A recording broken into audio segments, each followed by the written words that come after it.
And again, thanks so much for attending. Just a couple things to get out of the way before we get to the presentation.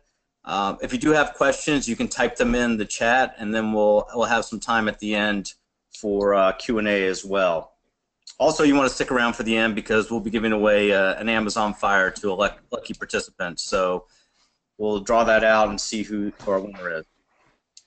And lastly, I want to introduce George Colwell. He's a VP of Transformation Advisory here at Axxiome, and he has many years of experience across all lines of business in various sizes and programs with numerous financial companies. And he's definitely has a unique ability to navigate all disciplines, linking the business operations with whatever digital technology. So with that being said, I'm going to pass it over to George and get on with the webinar. Perfect. Thank you, Paul. Greetings, everybody. Good morning, good afternoon, wherever you are. What we're going to share with you today, and hopefully everyone can see this on the screen. If not, you can basically contact us through the question box that's available to you, and we'll make sure that any technical difficulties are handled.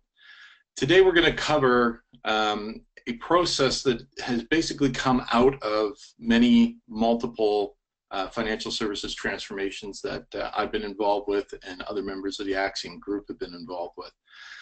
We're going to take you through the stages of the financial service transformation roadmap up until the prepare phase. Essentially, we'll cover off all of the key processes and the key items that you have to pay attention to basically ensure that the speed of your transformation is basically speedy, and that you actually save money as you're going through here. So I'll be pulling out and talking about various concepts around how you can actually speed the transformation and save money while you do it. So I'm going to jump right into it. I'll shut my webcam off, but again, you can contact us through the question panel in the GoToMeeting. Thanks.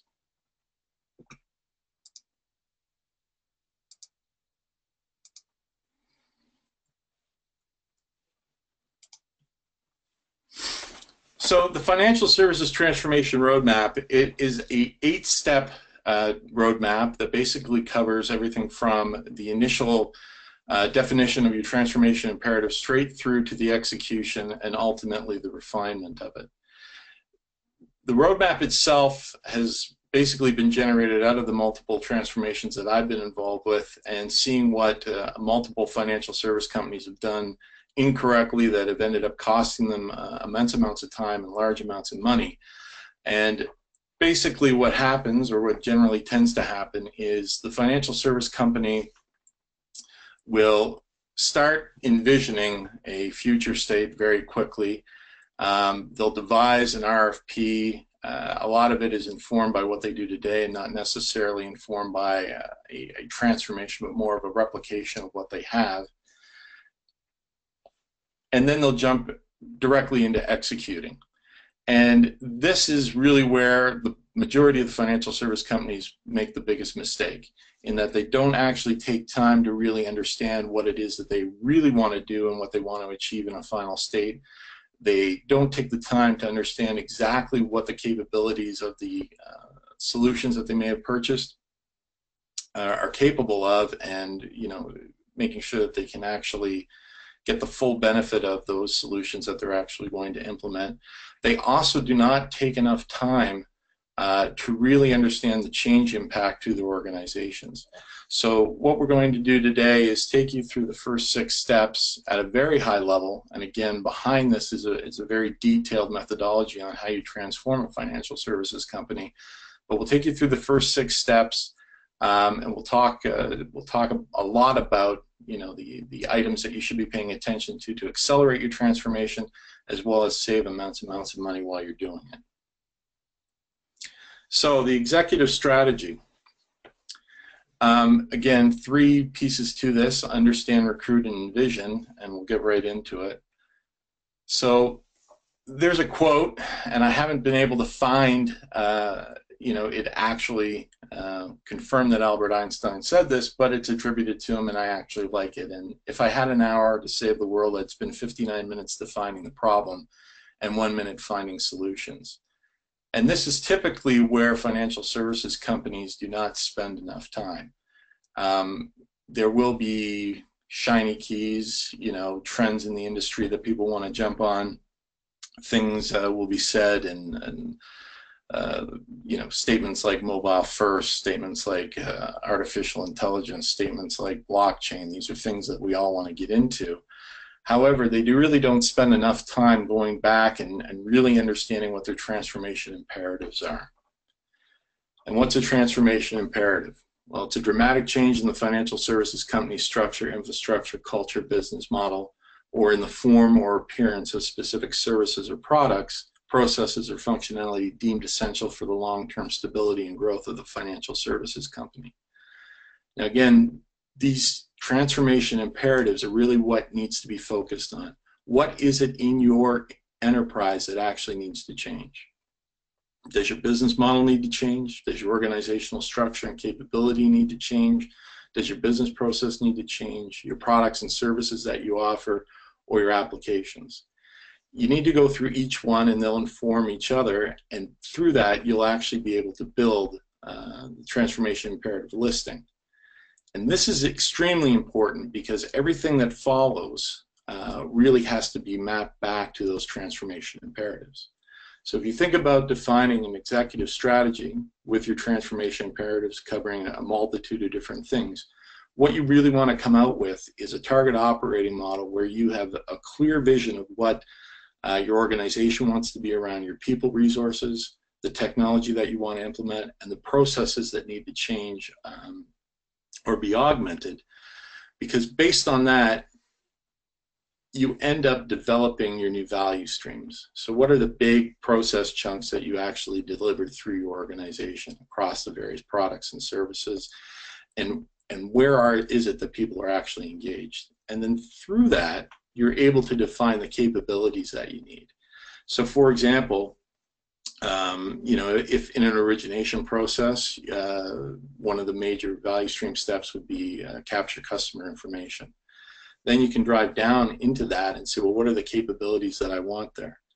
I want to be able to capture actual customer information directly in an origination process. I want to be able to ensure that I do not have duplicate customers.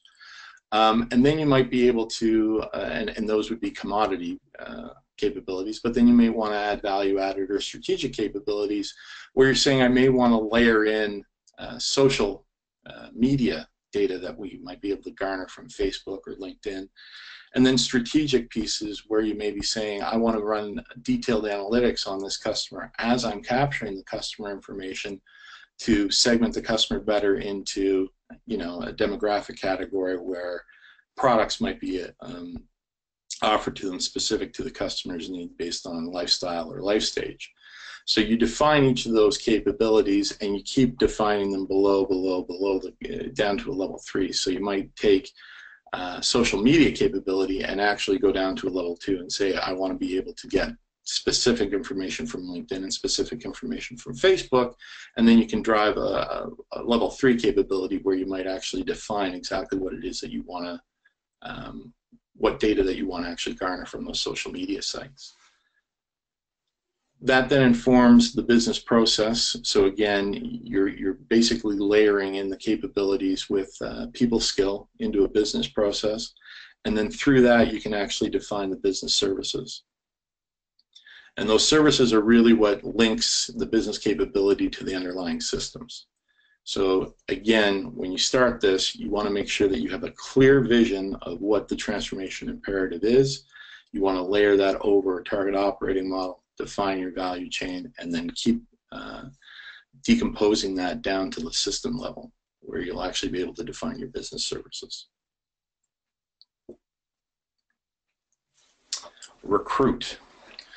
Now this is something that might be a little bit controversial, and I have had multiple conversations with various financial services companies about this, but essentially it really boils down to how do you take your executive strategy and build a team around it that can actually change your business.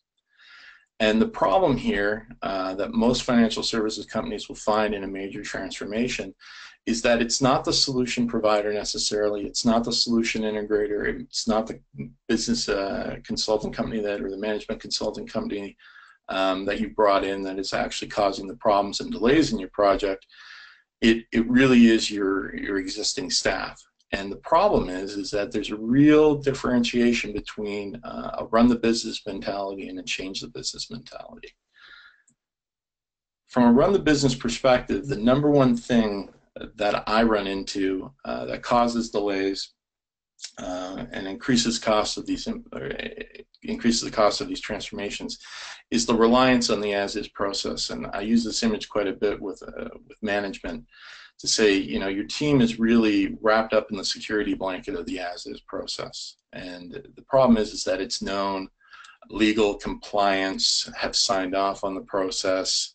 It's been in place forever and always. I've been trained on it, I'm an expert in it, and I'm really not interested in actually changing the process. I'm not changing the process. I don't want to change my org structure. I don't want to give up any of my team. I don't want to learn a new skill set. All of these things contribute to basic change resistance on the transformation. And it makes it to a point where if you have too many change resistors on your actual initial team that's going to envision what the to-be processes are going to be, you're not really going to get as much out of your transformation. You typically end up with a replacement as opposed to a transformation. And that's dangerous for a number of different reasons, because what ends up happening is the team that is assembled to envision the future really relies on the past a little too much. They negate the solution capabilities of the solution that you may have purchased, and they try to basically force a square peg into a round hole. So you don't get the benefits that you should be realizing from the solution that you're buying. You also don't get the benefits of moving your business forward. And that is because the run the bank team is really tied up and tied to that as-is process. The other problem that I find is what I call an immature maturity. And really this relates to the architecture and the underlying solutions that your financial service company may have. So they're mature in that they're old, but they're immature in that they cannot actually provide new capabilities to allow your bank to actually move forward with new technology, new solutions, and surface those into new channels. So a lot of times, again, you'll find technology people that are tied to the systems that are legacy systems. They don't want to learn necessarily new skills. They basically relate the new back to the old experience where it may not actually be relevant. And again, they start resisting change. So those are the two really big pieces from the run the bank team that can cause a lot of problems as you're moving forward. So how do you change the business, and how do you build a team around it that can actually do that for you? You may have to recruit. Not to say that there's not great internal resources that you might be able to call upon, but if you are going to take internal resources, you're going to need to take them out of the run the business structure, put them into a separate change the business team. And really, there's a couple of key pieces that you've got to focus on. Number one, you've really got to find a great and strong transformational lead. And I use this a lot to sort of explain the mindset and the skill set that you'd be looking for within this individual. The top ones are really around business architecture, being a politician, and being a benevolent dictator. And hopefully they're more on the benevolent side than dictatorial side, but you really need to have a strong individual that can actually push the change through your organization. The business architecture piece really can't be understated. This person needs to have a wide breadth of knowledge around the business that you're actually transforming. They need to be able to speak to the processes as they are and speak to them as they're going to be. They also need to be a bit of a solution architect, which means that once you've picked the solution, you're really going to want to make sure that your lead has enough conceptual information on how that solution actually runs so that they can consistently make good decisions around conflicts that may arise between building a customer object in one solution versus the other, how the integration is going to be impacted, and so forth. These people do not need to be technical enough to actually do the config or do development, but they actually need to conceptualize what the new solution would look like. From a political standpoint, these leaders are going to be dealing with their peers across multiple lines of business in the run the bank operation. This can consistently cause issues. So he needs to be, or she needs to be, a politician.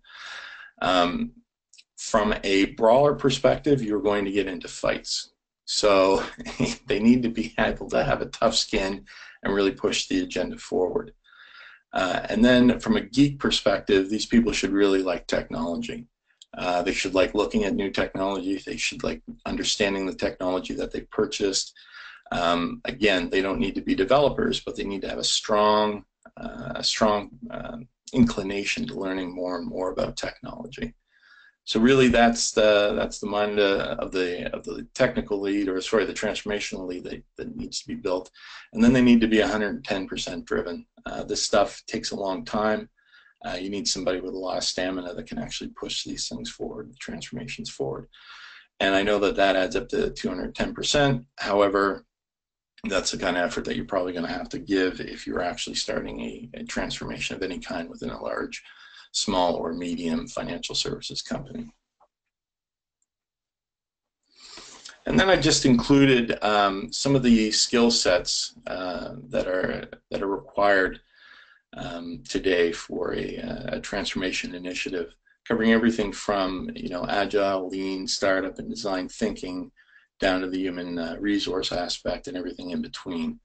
So this will be available in the actual deck, but it gives you sort of an outline of the skill sets that you'd want to build and recruit for into that initial transformation team.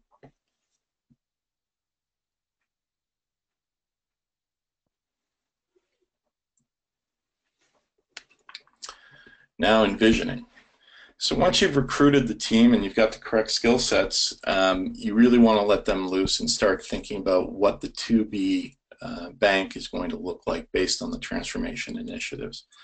And again, I'm talking at a very high level around sort of a complete transformation, but this process can be applied to transformation within a specific line of business or within a specific process. But once you build that team and you let them loose, they should be able to actually define what that to-be process will look like, what the to-be operating model would look like, the to-be org structure, and so forth. And really, to get this going, a lot of what I'm going to talk about is borrowed from lean startup design thinking, but really you've got to think about technology, business, and people all together. And in design thinking, they call that desirability on the people side, viability on the business side, and feasibility on the technology side. And generally, each one of these has sort of their own expected outputs.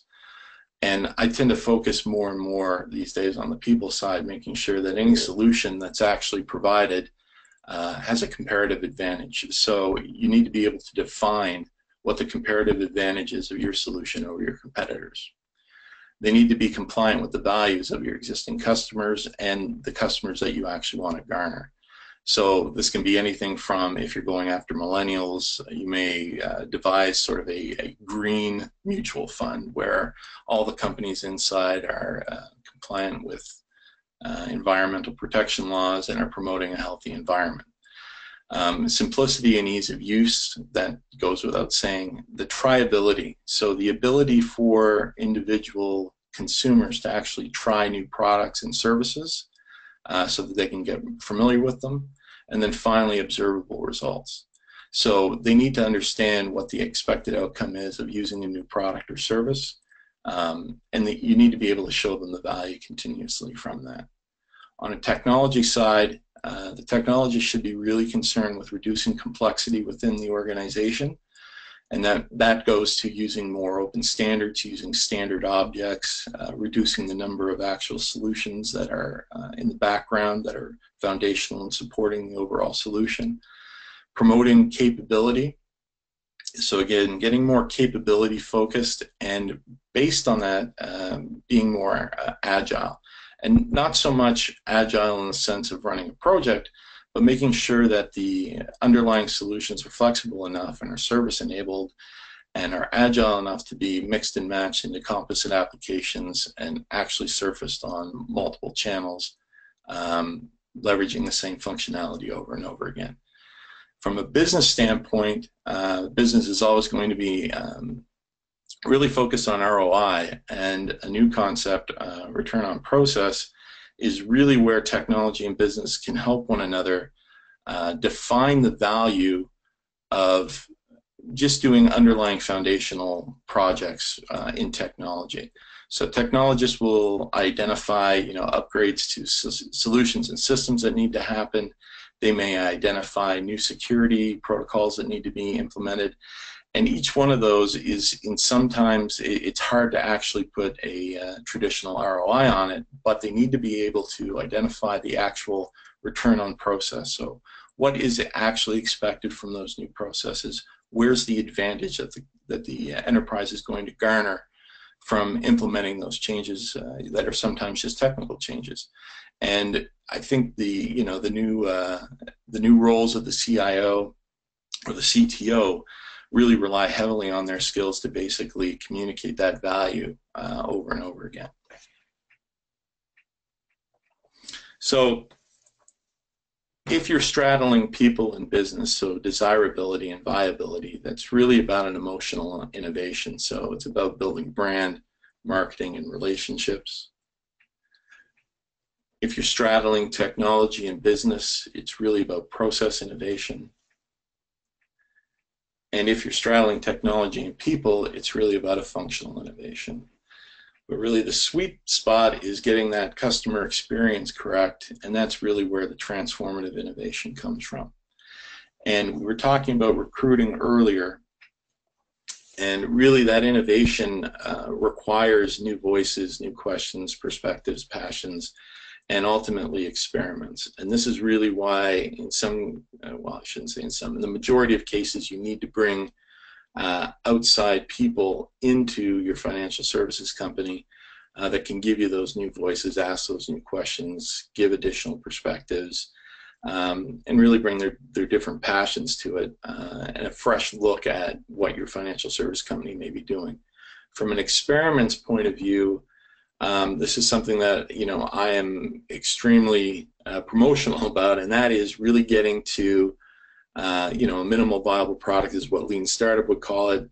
Prototypes is what design thinking would call it, and a lot of times I use rapid visualization. So being able to show what an end product may look like or an end service may look like, surface through multiple channels back to the business in rapid succession before any of the actual build begins. So it's extremely important to run those experiments, because that's how you ensure that business is getting exactly what they expected, tied back to the transformation imperatives that were defined. And you can also go and do usability testing quickly with customer segments or internal staff to make sure that the UAT or the user acceptance testing is done up front, as opposed to at the end when it's harder and more expensive to make changes.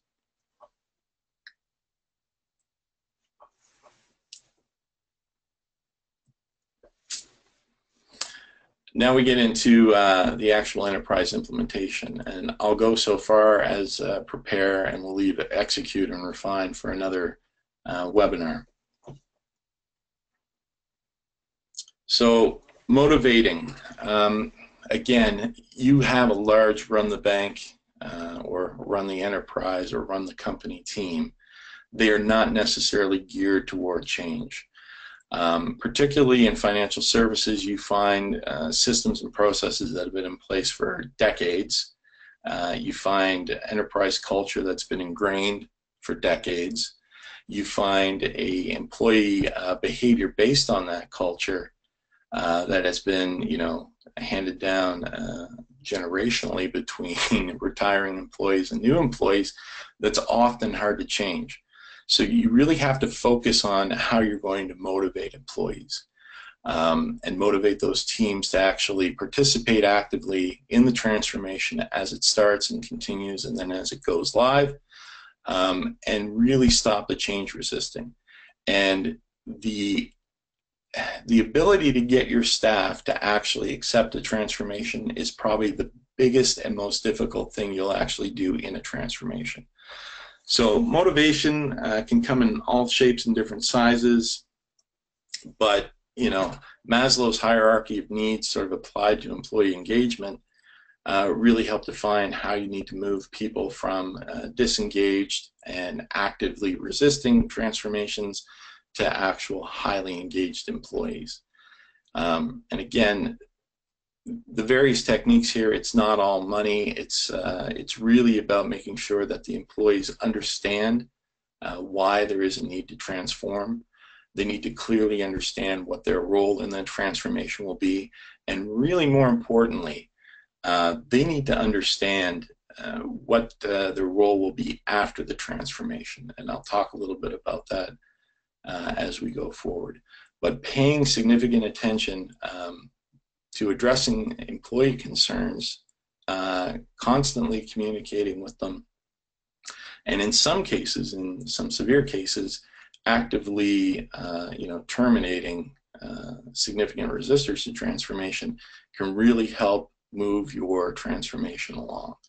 And you really have to be constantly vigilant to identify change resistors and then figure out exactly what their motivations are and help them move through to becoming highly engaged, or in some cases just identifying the fact that there might not be a place for them after the transformation, or there might not be a place for them in the transformation. But in any event, you have to make sure that you're addressing those needs of your employees. And again, why? Because they're going to be tied up in their as-is process. They're going to be tied up in their immature systems, and you really have to break them out of that mindset and make sure that they're actively engaged in your transformation.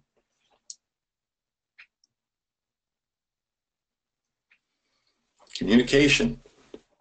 So once you have envisioned, well, I shouldn't say that, once you've identified your transformation imperatives and you've identified what the organization's services, products will look like after the transformation, now's the time to actively communicate and communicate and communicate and communicate with your internal stakeholders, your external stakeholders, everybody that's going to be impacted by this transformation.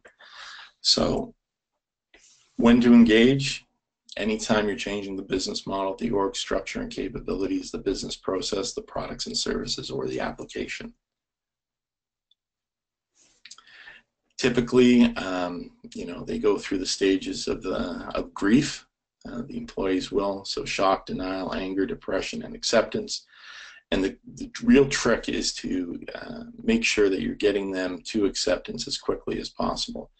And that really, really requires engagement from the C-suite and the board, right on down to the the teller that's sitting in the branch.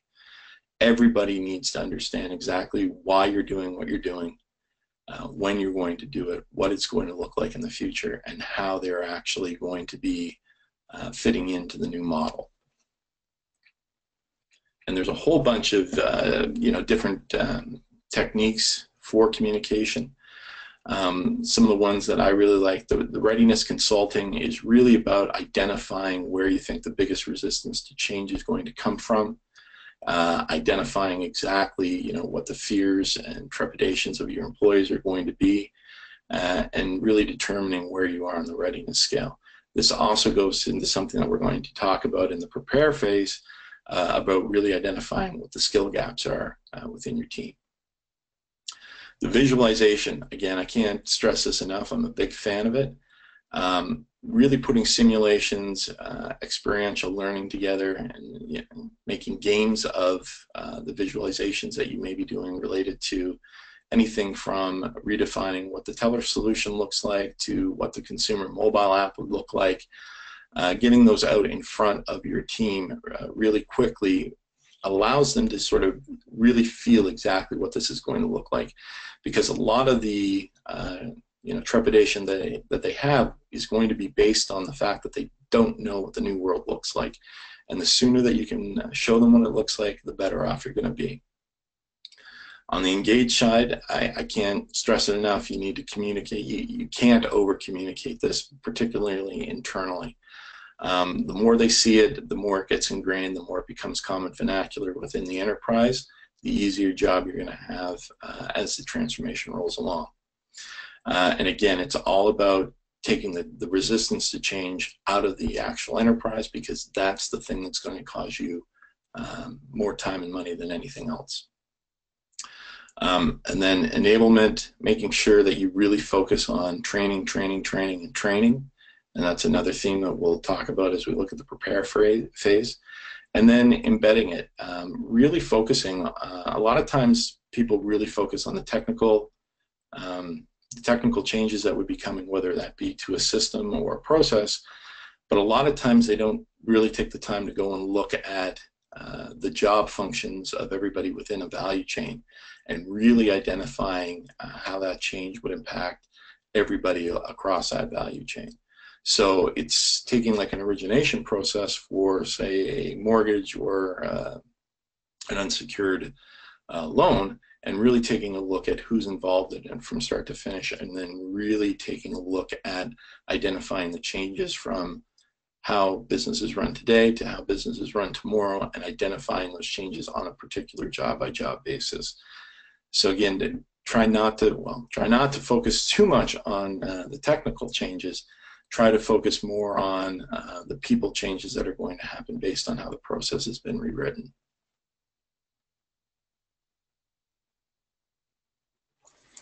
Now the prepare phase. So again, a lot of times people go right from envisioning to vendor selection. And it's wrong, and it causes a whole bunch of problems, because as soon as a vendor sells a solution, they want to get in and start implementing it. And your enterprise probably isn't ready for it. So vendor selection and solution integrator selection is really what you got to be careful with, and you have to make sure that they're not engaged prior to your company actually being ready for them, because this is when the actual hard dollars start to burn, and you want to make sure that your internal groups, your project team, everybody is ready for them. The to-be organization defined. So once you've got your transformation imperatives, once you've envisioned what the products and services are going to look like, go back and take a look at your existing org structure and really define how it's going to change, where groups might be merged, what the job descriptions would be. And this is extremely important because as you start pulling people out of the run the organization or run the business onto the project team, they're going to need to understand how they're going to fit back into the organization once the transformation has happened. And if you don't do this successfully, a lot of times the great people that you really need on the transformation team will say, no thanks, I don't want to be involved, because they're not quite sure what their role is going to be after the transformation. And in some cases they may get excited and say, yes, I'll be on your transformation team, but then halfway through they start to get scared and say, well, what's my role going to be after this transformation? So if you have a to-be organization chart defined and a structure and roles, it's very easy to show people, you know, yes, you're going to be on the transformation team, but here's where you'll fit in the new world once we're done. Then you need to build the project team, and you need to define the methods that are going to be selected. And what do I mean by this? When you hire a solution integrator and when you select a particular vendor, both of them are going to come with methodology baggage. And what I mean by that, the solution integrator will have a methodology for implementation that they're going to want to use. In a lot of cases, the vendor will have a methodology for implementation that they want to use. You need to be decisive. You need to pick one or the other or develop a third, but you don't start the project until you actually have done that. And the reason being is that you actually have to both build the project team, select the method, and then you need to train everybody on that method prior to actually starting the project. So there is no questions as you're going along, who's doing what. There is no question around what the reporting of the project looks like. There is no question around how the finances are tracked. All of those things are satisfied prior to you actually starting a project.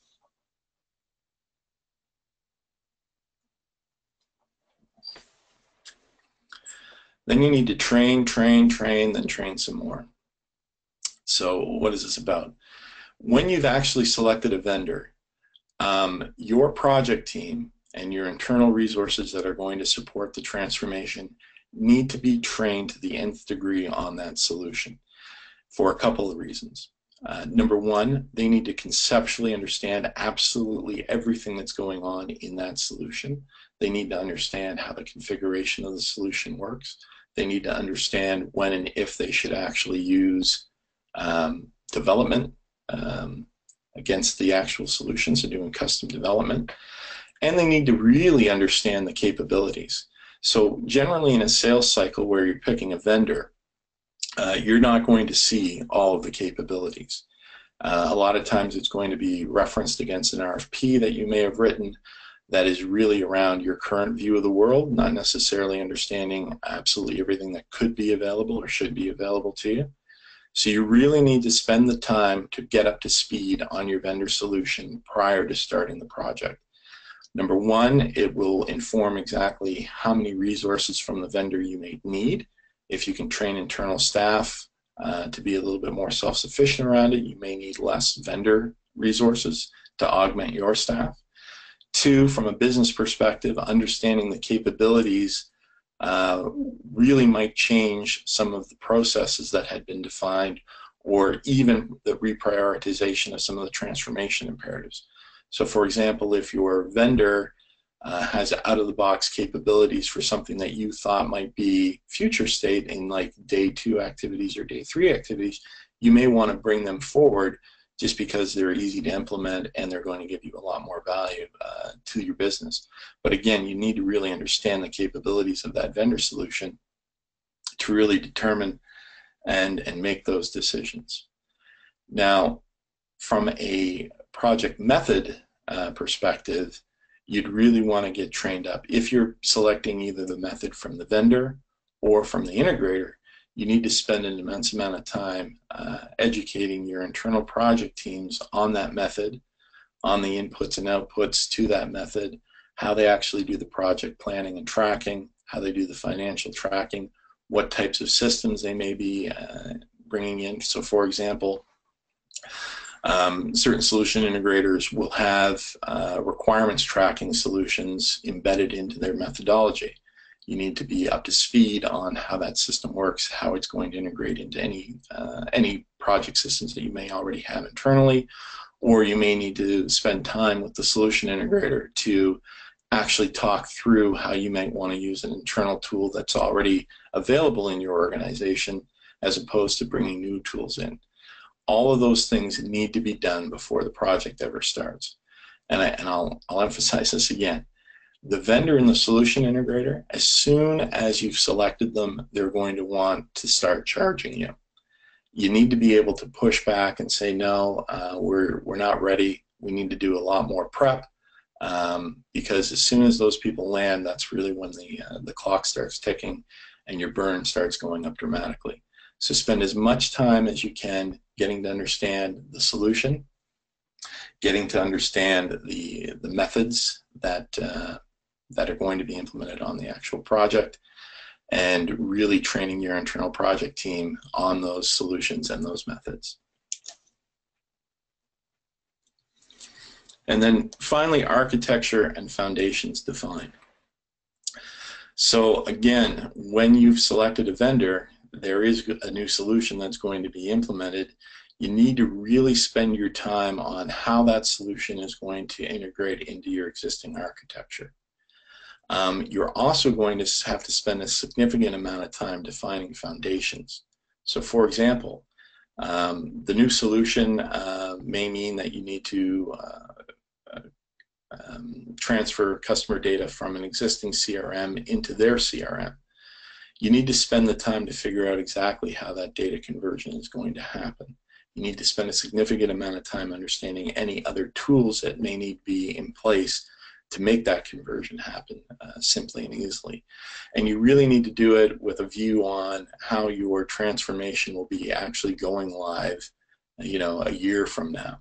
So whether it be a big bang or it be a progressive elaboration, or you do CRM first and then you do some of the core second, or channels first and core second, you need to really define that, and you need to have an architectural perspective to say, here's how the architecture changes over time, and here are the foundational elements that we need to put in place to actually make sure that this is going to be a success day one. And again, you want to do that because there would be a loop back into the training. As you identify more systems and more solutions that are going to be needed, you need to train up your internal staff, and you need to make sure that you have the right resources defined going forward. So again, you want to do this prior to actually allowing the transformation to go forward.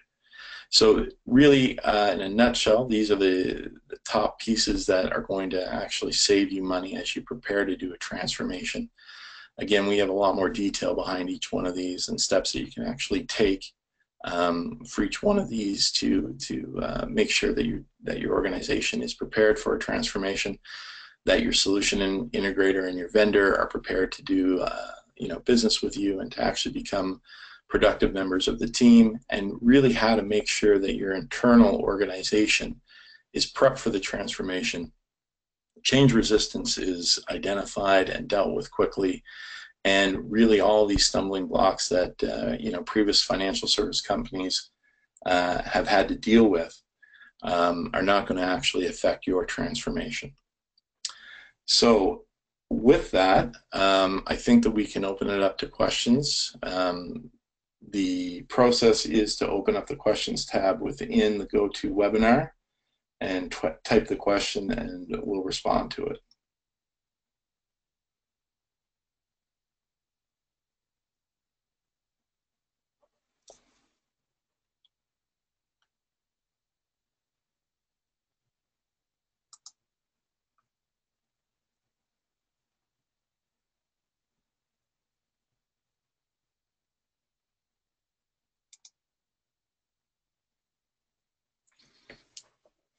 So we have a question, and the question is, where does change management fit into the prepare phase? Change management is actually sort of strewn across all of this, and in fact, if we go back,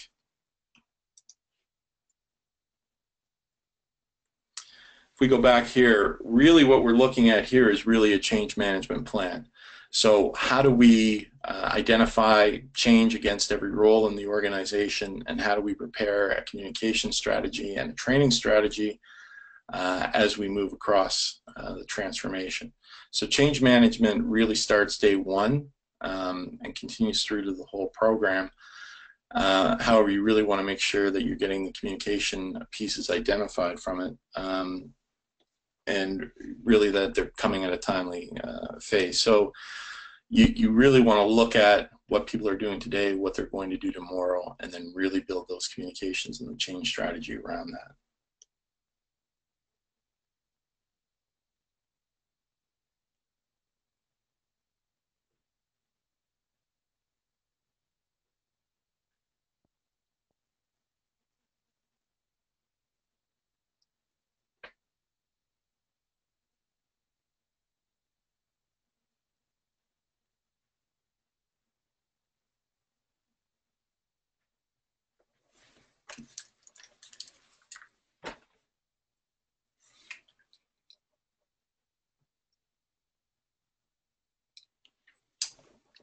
So are there any more questions?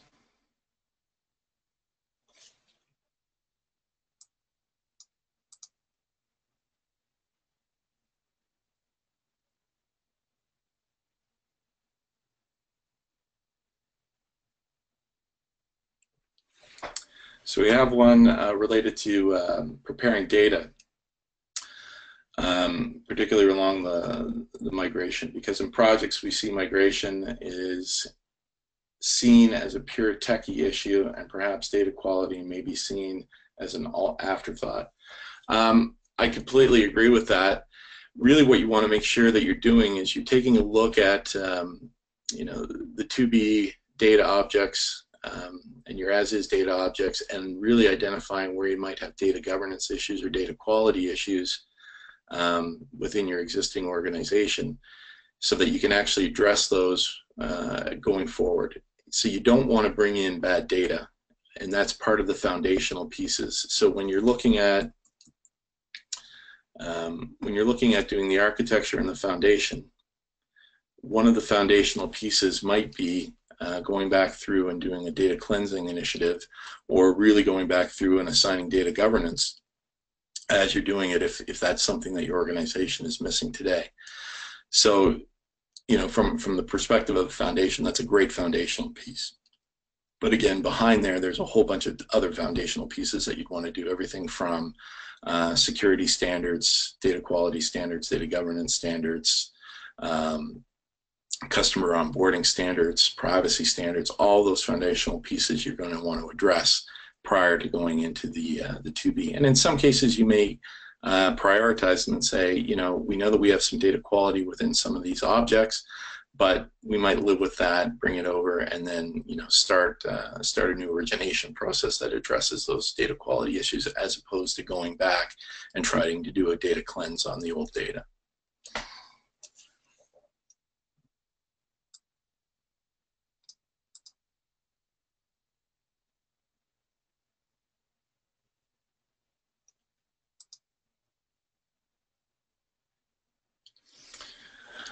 The question is around how do you handle a transformation when it's only a technical transformation? And I would say this. My perspective is financial services is nothing but bits and bytes, in that there really is no physical product.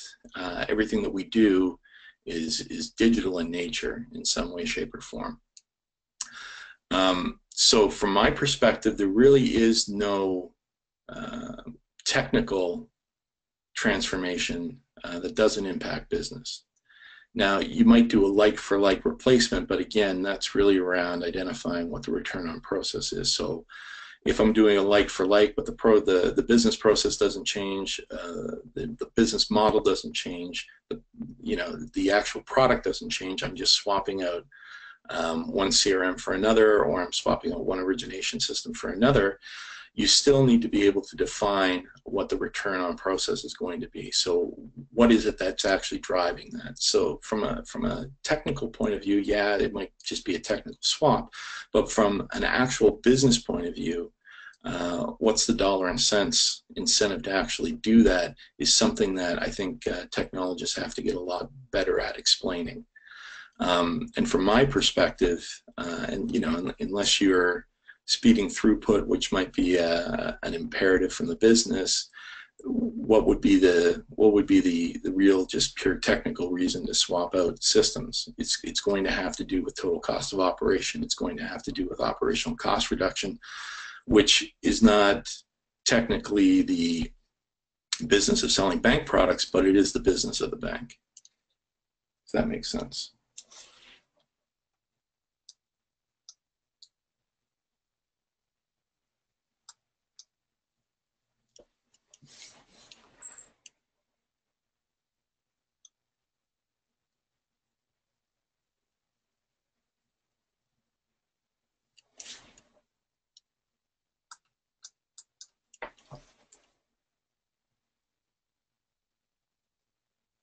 So just give you some more time to type any questions you might have.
Okay, well, it doesn't look like there's any more questions. This session has been recorded, and we're going to share it with all of you directly. We'll also share the PDF of the actual presentation that you saw today. In there, you'll find my contact details, and I'm happy to take any additional questions that you might have through email, and we can connect after this session. So with that, I think that we'll end this webinar. I thank everyone for attending, and we're going to try to make this more of a regular process, so please stay tuned. There will be more sessions coming. Thank you. Hey, George, Paul here. Just we're going to do the drawing. We're going to do the drawing now for a couple of winners. Can you hear me okay? Yes. Okay, great. So got a little drum roll here. I'm pulling the names out of the hat. All right, and looks like got 3 winners today. Carol Petty, Damthoth de Tessera, and I apologize if I said your name wrong, and Tom Powell. Those are the 3 that have won today. So I'll be in contact with you with logistics in order for you to receive your Amazon Fire. And like George said, if you have any questions afterwards, don't hesitate to contact him directly, or you can contact me as well at paul.rollin@axxiome.com, and we can get those answered for you or have a short discussion on it. Thanks again so much for everybody for attending, and have a great rest of your day. Great. Thanks, Paul.